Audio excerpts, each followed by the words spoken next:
Good morning, everyone. Welcome. This is Angela Coulter and Sarah Sieg Avignoni. bringing you this week's Living Ascension. So this is a great topic because we come across it a lot. I don't think we've actually talked about this specifically, like it's been incorporated with other stuff. Right.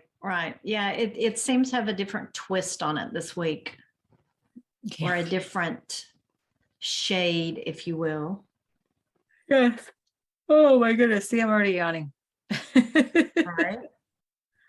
And so it came up actually, a week ago, right? And you said that you kept on coming up across the belief that you couldn't break the rules. Right. I was challenged financially and was on my way to accomplish what I needed to purchase. And I kept saying, I can do this. I can make whatever it is I need to be affordable.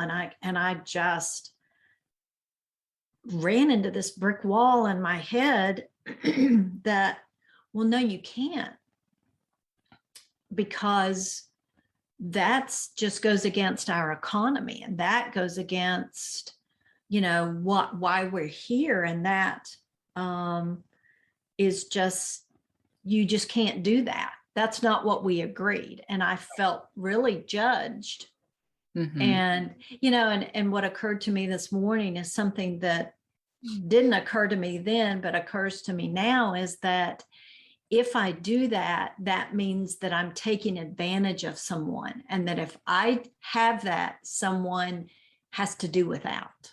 Right. That's the belief of finite resources, right? Yes. Right. And that's a big one when you're doing stuff having to do with like abundance, prosperity and whatever, that we believe that for us to have a lot means somebody has to have less, right? So then Right. it's like, well, and if you look at it in terms of how we've defined our economy, it's supply and demand. right. It's renewable resources and non-renewable resources. And I mean, it's become a belief system, if you will, is that, it functions this way and there is no other option. Right. And if you are going to do your part, you'll stick to these rules. Well, and that even happens. So, all right. So that's really practical, right? Right. Good morning, Sandra. Good morning. Yeah. What was the example that we came up with when we were talking on Friday? Because I was like, oh, this is such a really good example. We have to talk about it. Do you remember what it was? And why did I not write it in my notes? I have no idea. Oh, maybe I did. I don't think so, anyway, but maybe. So, we can see that. And, when we talk about this, we build so much in our entire consciousness and culture and what surrounds us with following the rules of the laws, and we create the laws. And it's funny because when I took there was another practice that I was certified in and whatever, and they were in this particular practice, there was an entire plane set of dimensions that were all the laws of the universe as we created them, like literally a personification of laws. And I actually have visited that plane, right? Right. And it was fascinating. I remember. And, and so it's like, okay, however we want to see it, it doesn't matter, right? It's still the way we divide it up in our own consciousness. So it's our own illusions of how we organize it, right? Well, and how we make sense of this. Right. Good morning, Gloria. So what we do is, we do agree at some level to create in the physicality of this multiverse. We did agree to abide by certain principles, abide by certain laws, create the laws, create these, and they were just structures of limitations so that we could create something in a confined container, right? Right. Good morning, Yasmin. Yeah, good morning, Yasmin. And so we created all that. And we have, the laws of physics. We have, the laws of motion, the laws of Laws energy, of nature. laws of nature. We have all kinds of stuff like that, right? And so when we think the word law, we think this is absolute. You cannot break this law or else you are going to be punished, right? Look at what we have. Like, that's the whole thing in government, right? You break the law, you're punished. So the first thing for us to recognize is it's all an illusion, right? The other thing is when I was going down that path years ago, and I was I was doing this other practice, and there was that whole consciousness of this entire plane of laws, right? And at one point I had this conversation out there, and it was like, well, like there is literally a part of our consciousness that is like the administrator of these are the laws I'm going to abide by, and these are the laws I'm not going to abide by. And we change them because they are variable. Like, no matter what we call a law, everything is variable. Right. And I mean, even if you look at science, science is constantly learning. Right. And so those laws evolve and they change, and you come to a new understanding. Right. So it doesn't have the rigidity that we think it does. Right. Well, and laws change constantly, right? Like in our whatever, like we know, sometimes they go forward, sometimes they go backwards in perception, depending on who you're talking about, right? What you're talking about. But the thing is, like, and so we have like the law of gravity, right? We have the laws of motion and I can't even think of all the physics terms and stuff. But then you have like all kinds of stuff that we've created in the physicality of this multiverse, right? So now what we're doing and we have so many layers of laws, like, so, and in those laws, because we've agreed to we've said, I will abide by this to be physical in this form, to be physical in this, right. And to participate within this space. Right. So now we're changing the game, right? And in changing the game, we are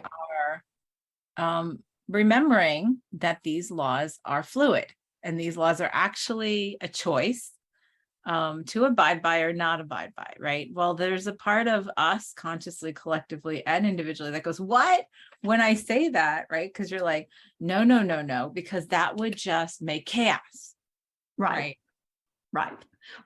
And I would not be living up to what my commitment.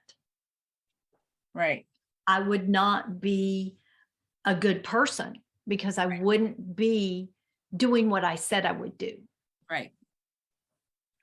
So and there's so much around that. I need to be a good person.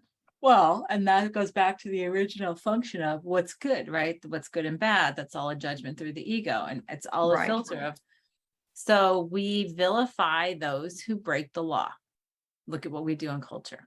We vilify those who break the law. We put them in prison. Or even those that break rules that aren't necessarily laws, but they're like social norms. And then it's a much more subtle ostracizing of, well, you're just not accepted, and you're not worthy of participating with us, and you don't deserve to be included. And we hate that idea, right? We feel like the exclusion was that creation of the me and not me, and the ego, and the feeling like there's something excluded from who I am and what I am. Right.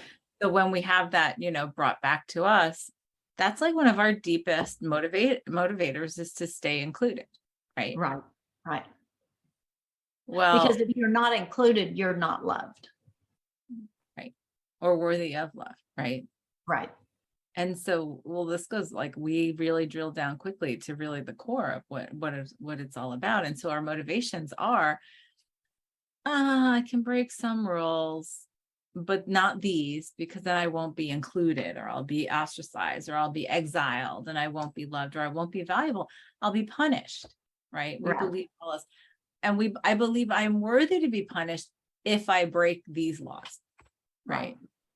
So when we go to that, we have this whole thing that goes around, what it's like in this set of dimensions, right? And our physical culture and society and community and, and marriages and families and all that kind of stuff.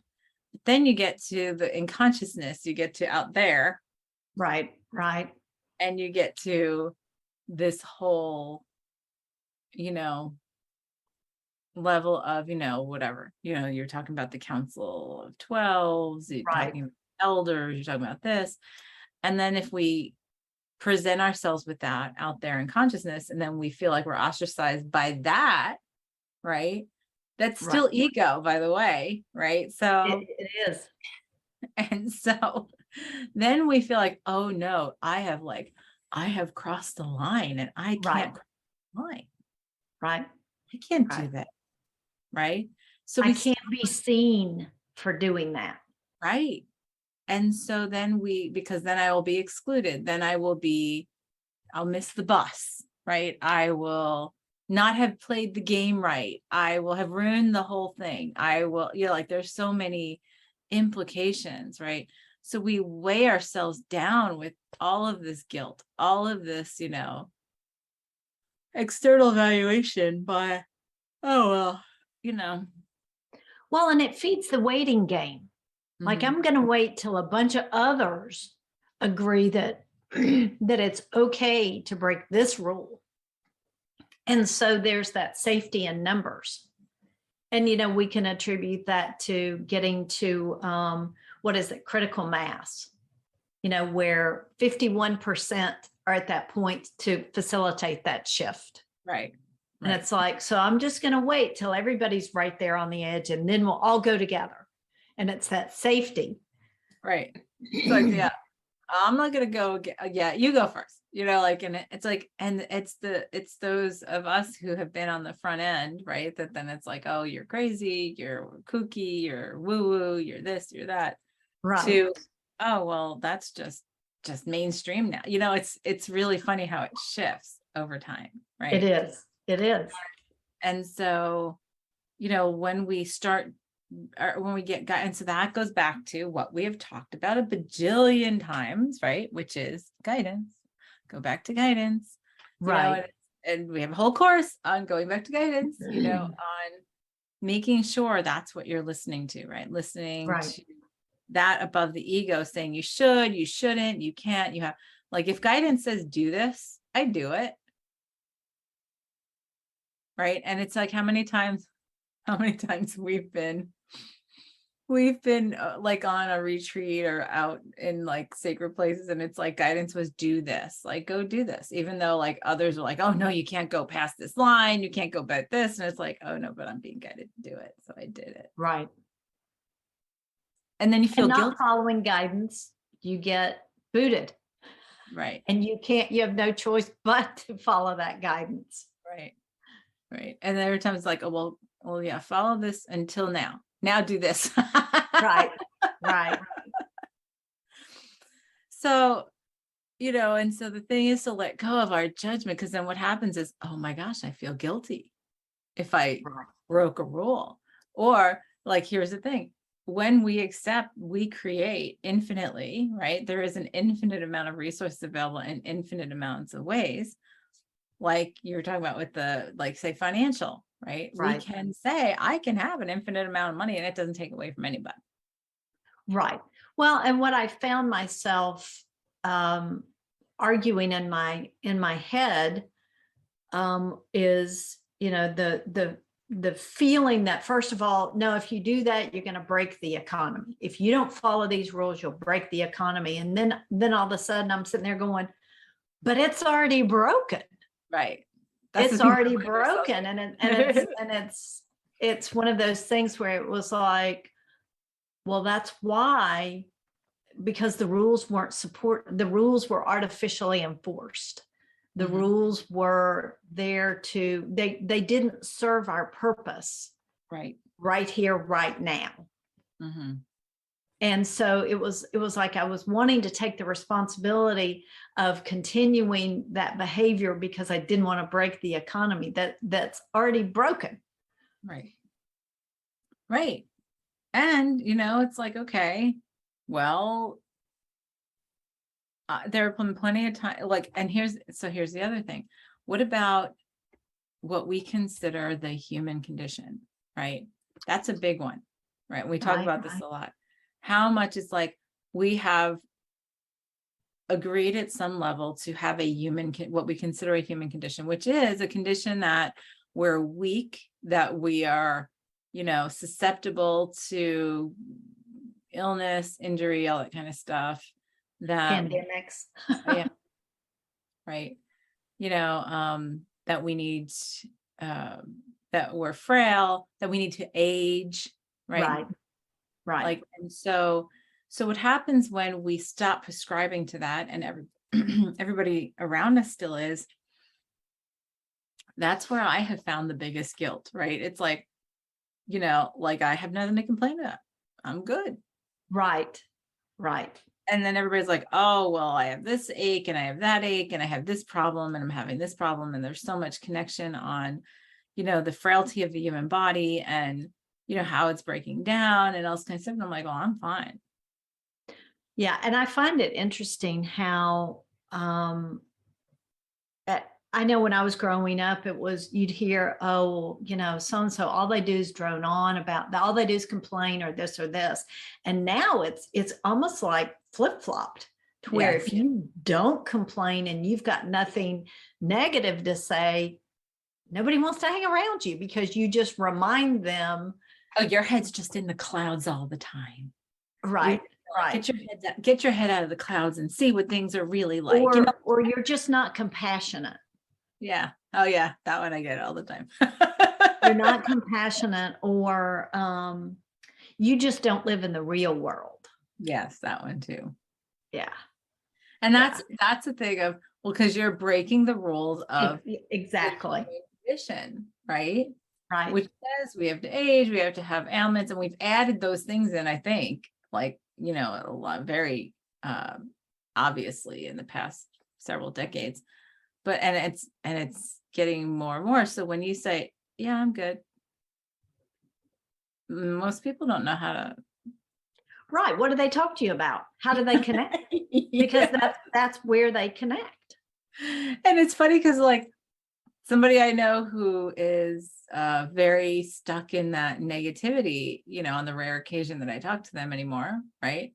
They'll be Right. like, they'll go through all their stuff. Well, what's going on with you? Nothing. I'm doing great. Right. And then there's like silence, like they're waiting. And then they think I'm hiding something, which is even funnier. It's sort of like, Right. Well, you're just not talking about it. right. You're just not talking about it. And so, but that's part of the self-work and coming to the self-love, coming to the recognition of, like, where I am right now. And also, like, getting past the judgment. And that's the whole forgiveness course that we have, right? The whole Right. cycle of forgiveness, the apology, forgiveness, acceptance, embracing, and having gratitude for everything as it's been Right. presented, even if it's not been what the ego has considered a pleasant experience.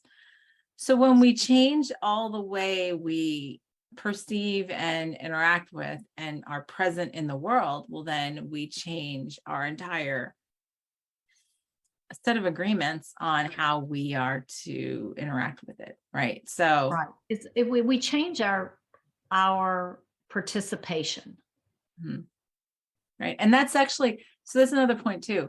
We talk a lot in like energy work about agreements, soul agreements too. And those we consider, in many ways, we consider laws as well. Like, because we're like, oh no, I have to carry this lesson through this way with this person in this manner because we agreed to it.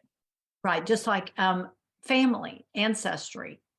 Yes. Ancestry is a big one. Familial, generational agreements that we have to learn these kind of lessons this way. And that we supposedly carry in our genes, which automatically mean you have no choice but to embody this. Right. And that's not the case. It's not. And when you say, nope, thank you. Right. There have been times, I remember one time there was a client and it was hysterical because we did some kind of, I don't even remember what it was about, but it was some kind of very heavy generational agreement, right? That had been going on for a while. And I could just see the line almost all the way down to the DNA kind of thing. Right. And so we were doing the we were doing a shifting of that. And when we were out there in the ethers together and we were releasing it or whatever, there was this little, I remember laughing because it was like this little old lady comes up to me with this big purse and whacks me with the purse going, what are you doing? Right. You can't let her do that. And I was like, yes, I can. And I thought, I almost started laughing in the middle of the session. And it was just so funny that I literally had and could feel like a purse like sort of like hitting me. And I was like, wow, that's pretty funny, but Right. and that's the beliefs that we have about no, if you don't abide by these agreements, and what are you doing to this universe? You're screwing the whole thing up. Right. Right. So, it's an interesting, yeah, it's an interesting, and there's a show that I was just watching on Prime called Undone. That's been really interesting in terms of traveling through different timelines and different uh, versions of yourself, right? Right. And others going, oh no, you're going to ruin this by changing this, or you're going to ruin this by changing this. It's like, no, they all exist. All these versions of me exist that made all of these choices. So there was no wrong choice. Right. It's just where I'm choosing to exist right now, right? That's ultimately what it came down to, which I thought, yeah, that's what we've been talking about. I love it. So, and that's the thing. We talk about laws and rules and agreements. Like if we don't follow them, there's going to be some massive punishment, or there's going to be Right. some massive fallout or massive Or consequence. repercussion. Right. And it's like, well, maybe there is. Maybe sometimes the repercussion needs to happen to accomplish what it is that you want to accomplish. And Right. sometimes, and if you look at the option of that we carry out all possibilities, right, in different versions of ourselves, different timelines, there is no wrong answer. There is no wrong, choice. So why not make all of them and allow yourself to do it without like saying, I can't do that at all, because that would be breaking this rule, right? Yeah. It's almost like, plus there's a part of us that loves breaking the rules. Yes, there is. That goes, oh, but I know, like you said, not to press that red button, that blinking red button, no matter what, unless it was an absolute emergency. How could I not? How could I not do that? Right. Or you figure out, how can I do it and get away with it? Right. Yeah. Or how can I justify doing it? I remember when I was a kid,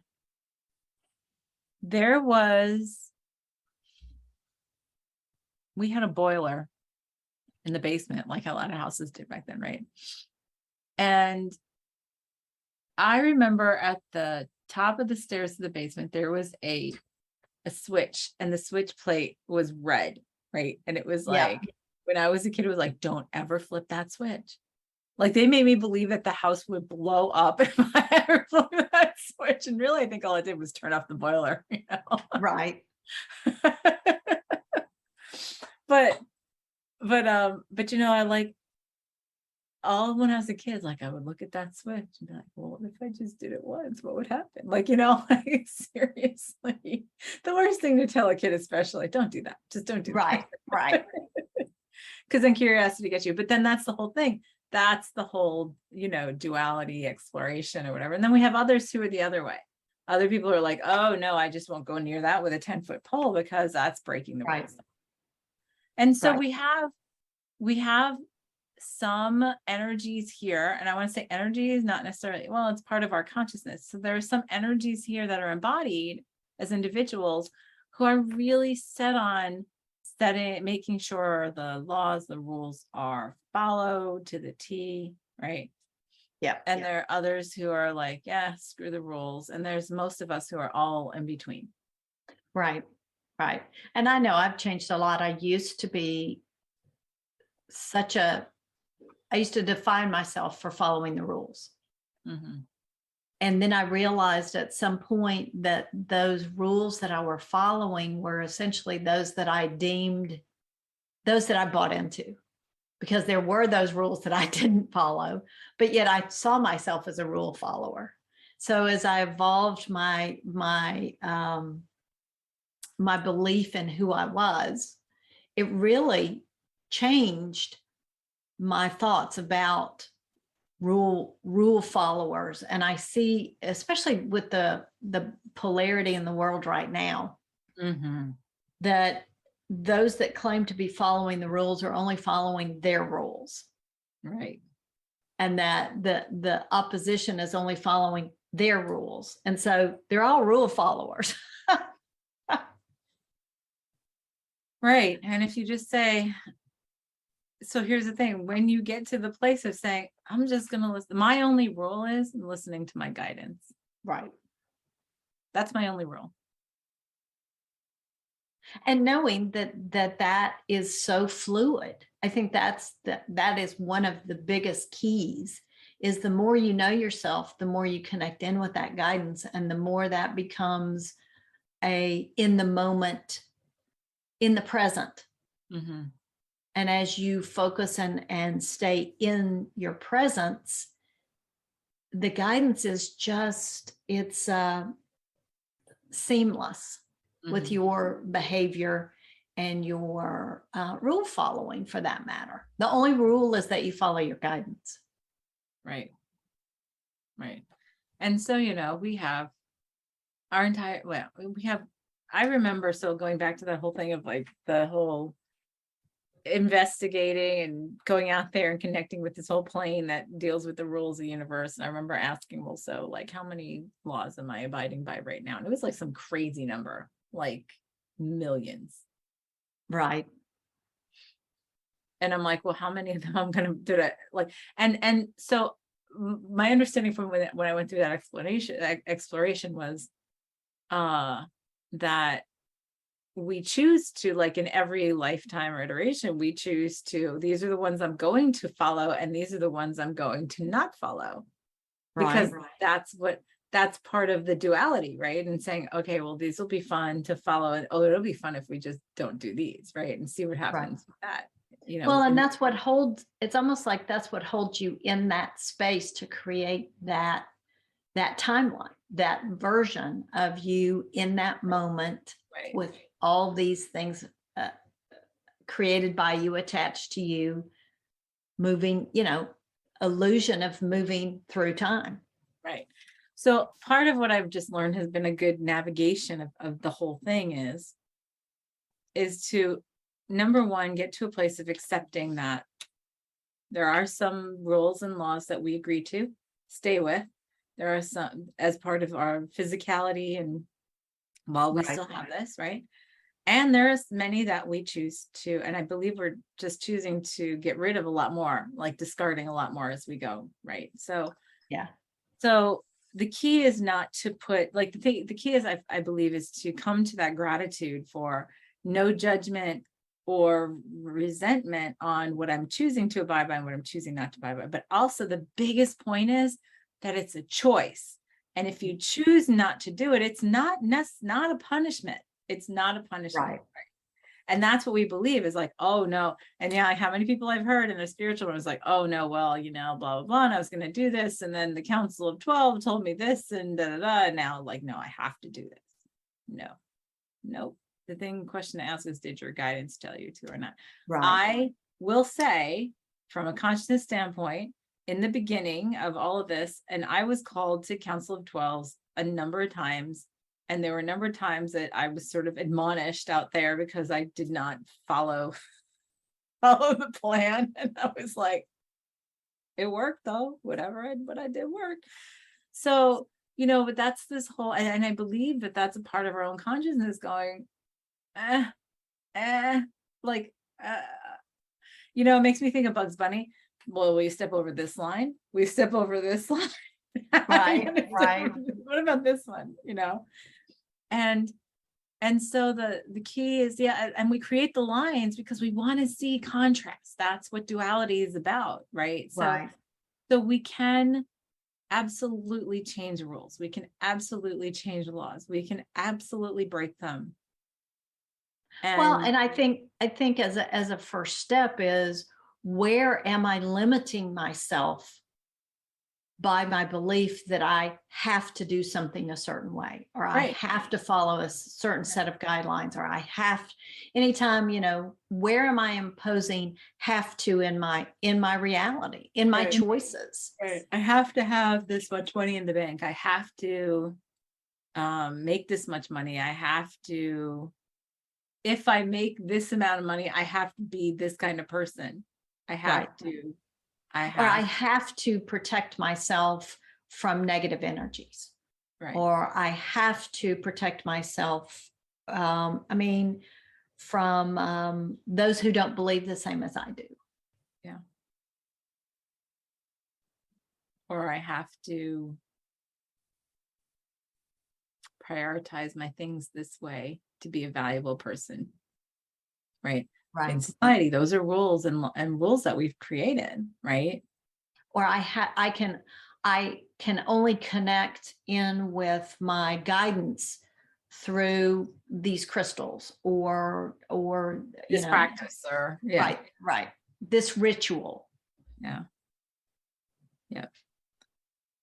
So So it's almost like that identifies you know a set of rules we've created in expanded consciousness to yeah, hold us at that place, with right. the rituals, which that we've talked about a lot. And a lot of the things I feel like, oh, this is a big one that's sort of coming in right now, is one of the biggest things that we have done most of the time. Excuse me. Oh, I keep on yawning this morning. This must be a really big topic. But is the rule that we would forget that it's all us, that it's all one consciousness. That's a Right. big one, right? And as we let go of that and say, no, I remember you and I are the same. I remember that I'm the same as the Council of 12, that I am the same as this presence, right? This archangel, this ascended master, this blah, blah, that it's all me. It's all me. Right. It starts to, because then what happens is then it starts to dilute this That idea, power. the fear of, I need to abide by this because so-and-so said this. Right. The council said this, the elder said this, the blah, blah, blah said this. Well, yeah, that was me. So I'm just telling myself. Right. And so, and then think about how we kick ourselves in the butt if we feel like we've broken the rules sometimes, right? Right. Or what we do sometimes is we create new challenges in our realities when we have decided to not abide by this set of rules and expectations. So we will create something over here and then be like, okay, in my penance, I'll do this over here. Right. Right. I'll take on a chronic illness, or I will have to take care of this in my reality, or this other person, or whatever, so that I have the freedom over here. And it's like we're negotiating with ourselves. Yes. Yes. Or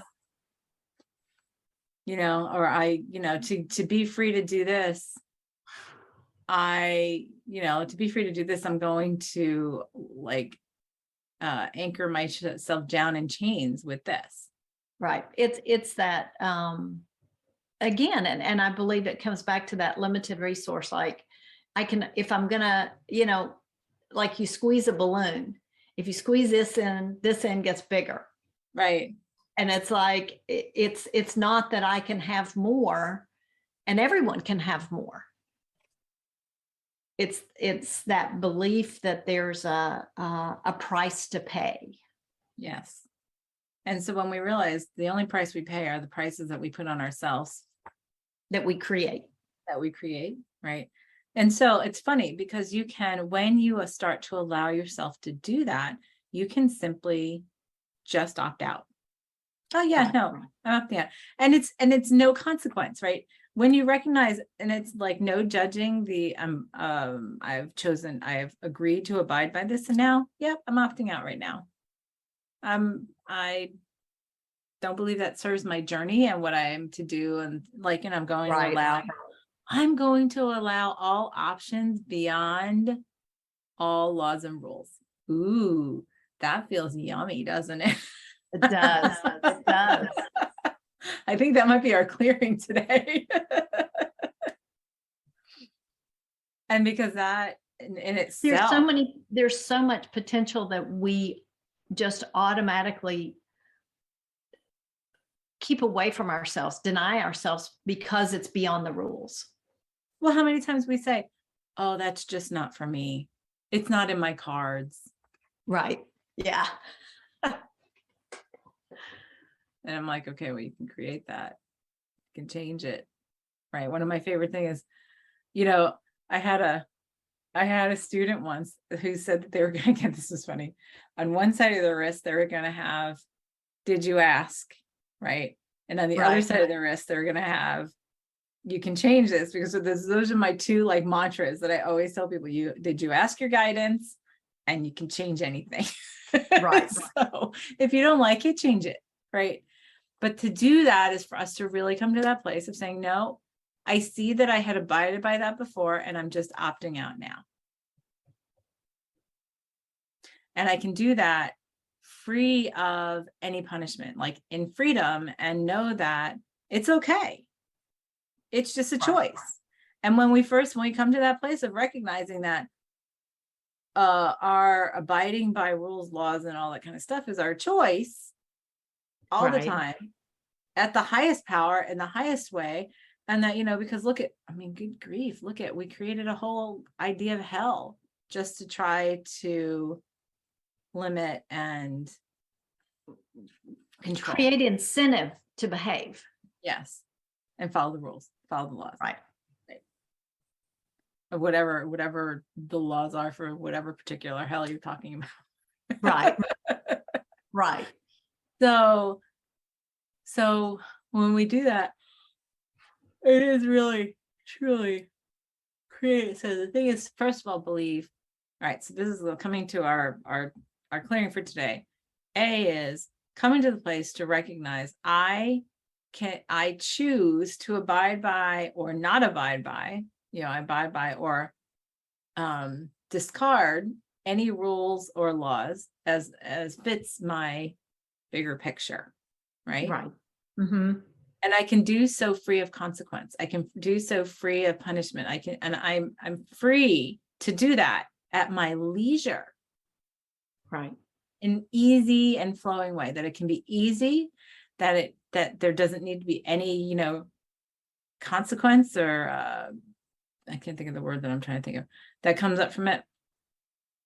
So that's the first thing, is to free ourselves from that belief that, we've got to abide by blah, blah, blah.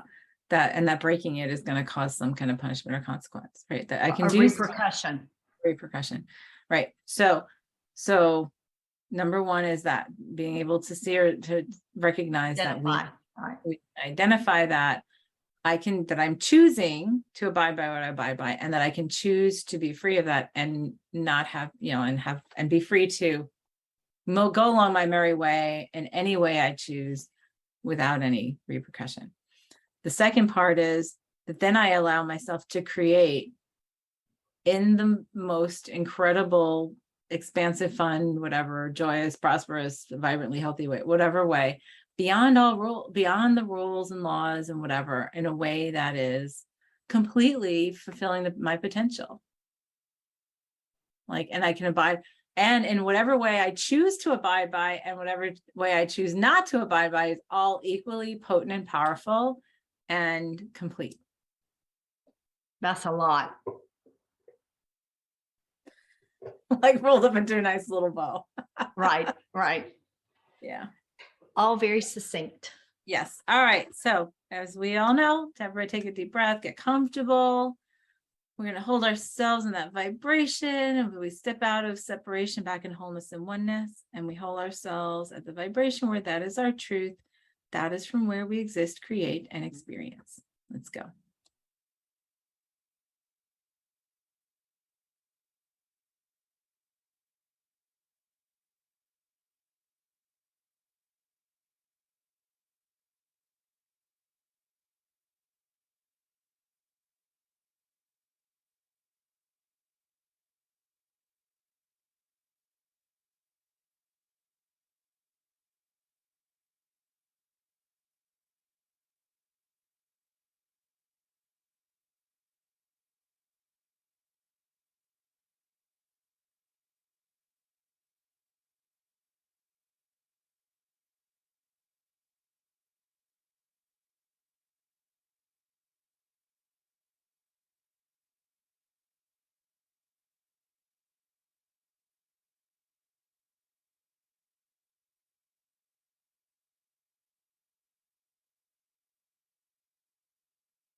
All right.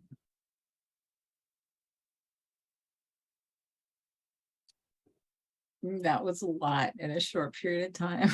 It really was.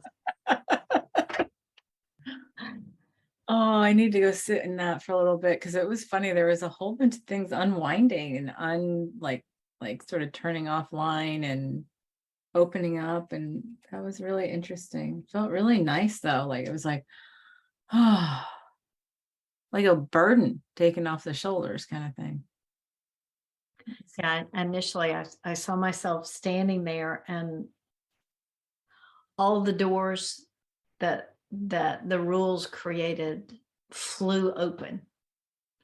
And it was like, I don't know what commercial it was or when it was, but it was like, when there's loud music and it blows the hair back.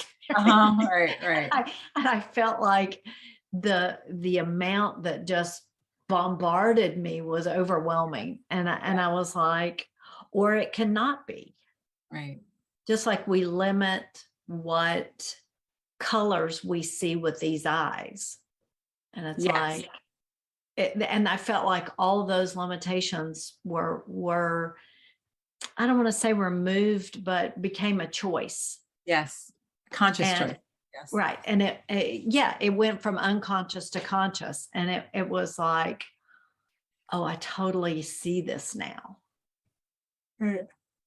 So there's a lot of new possibilities now. Oh yeah. Yes. Yep. Well, lots to play with this week on that. Right. Right. I mean, even just from a very simple perspective of where you're limiting yourself.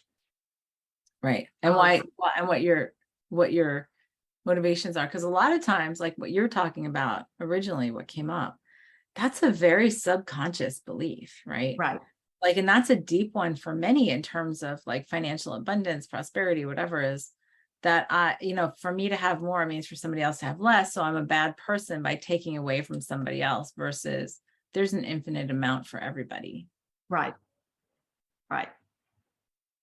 Right. Which, even translates further to, I'm divine and so are you. Right. And that there is no hierarchy there. Right. And I can create infinitely and you can create infinitely the same or differently. And that's fine. It's great. Right. That's Right. the purpose. Yeah. That's perfect. Right. So Yes. So let us know what you come up with. Let us know what you experience in this whole changing of thought process. yeah. Yep. And please like and share. Share it with others. Share it on your feed or social media or whatever with others that will benefit from this because I believe that all of us do. And it's funny because like what happens is we are so entrained with this. Like what I heard out there too is like, well, what about this? And what about this? Well, what about this? That's bad. That's bad. If somebody does this, that's bad. Right. And it's like, no.